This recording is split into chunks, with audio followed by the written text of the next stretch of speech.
Essa quinta-feira era o dia de celebrar a Páscoa judaica. Seguindo as instruções de Jesus, os discípulos prepararam uma sala e se reuniram com ele para o jantar da Páscoa. Antes do jantar, Jesus lavou os pés dos discípulos, ensinando-os a ser humildes e a servirem uns aos outros. João 13:12-14. Enquanto comiam, Jesus tomou o pão, deu graças e repartiu-o com os discípulos. Ele fez o mesmo com o vinho. Jesus explicou que o pão simbolizava seu corpo, e o vinho seu sangue, que em breve iriam ser dados pelos discípulos. Lucas 22:19-20.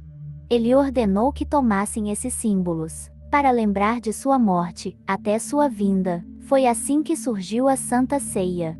Segundo o que podemos ler nos 4 evangelhos, na última ceia Jesus falou sobre vários temas. Na última ceia Jesus disse, por exemplo, que deveríamos comer pão e tomar vinho, para relembrarmos a sua morte pelos nossos pecados.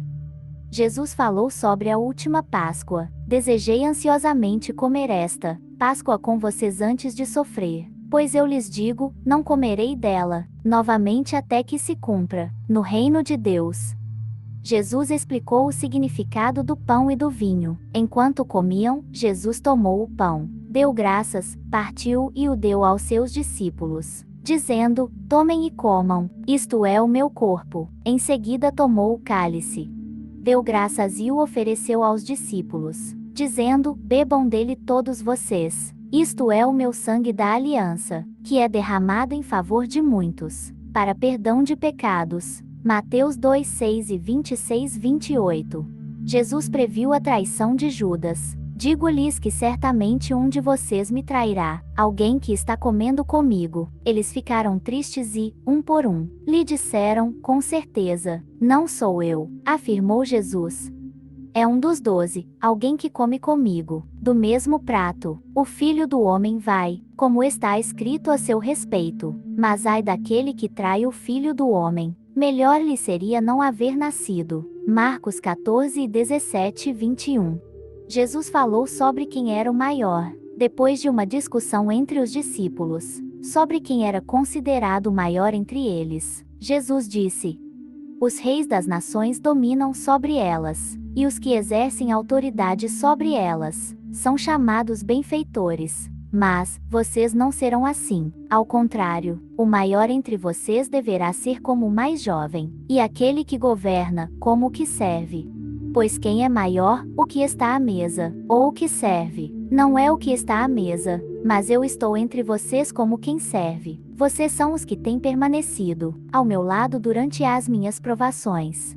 E eu lhes designo um reino, assim como meu Pai o designou a mim, para que vocês possam comer e beber à minha mesa no meu reino e sentar-se em tronos, julgando as 12 tribos de Israel. Lucas 22:25-30.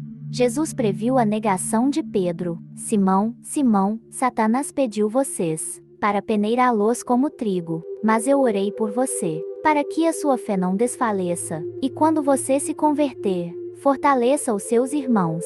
Mas ele respondeu: estou pronto para ir contigo para a prisão, e para a morte. Respondeu Jesus: eu lhe digo, Pedro, que antes que o galo cante, hoje, 3 vezes você negará que me conhece. Lucas 22:31-34.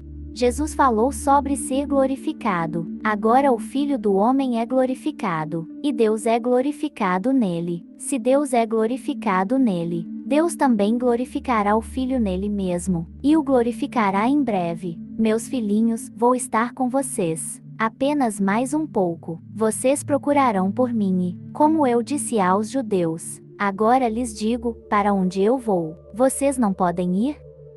Jesus deu um novo mandamento. Um novo mandamento lhes dou: amem-se uns aos outros. Como eu os amei, vocês devem amar-se uns aos outros. Com isso todos saberão que vocês são meus discípulos, se vocês se amarem uns aos outros. João 13:34-35. No fim do jantar, eles cantaram um hino, e foram para o jardim do Getsêmani para orar. Jesus passou algum tempo em oração, se preparando para o que vinha a seguir. Então Judas veio com guardas para prender Jesus. Lucas 22:47-48. De início, os discípulos tentaram lutar, mas depois fugiram, deixando Jesus sozinho. Jesus foi levado para a casa do sumo sacerdote, para ser julgado.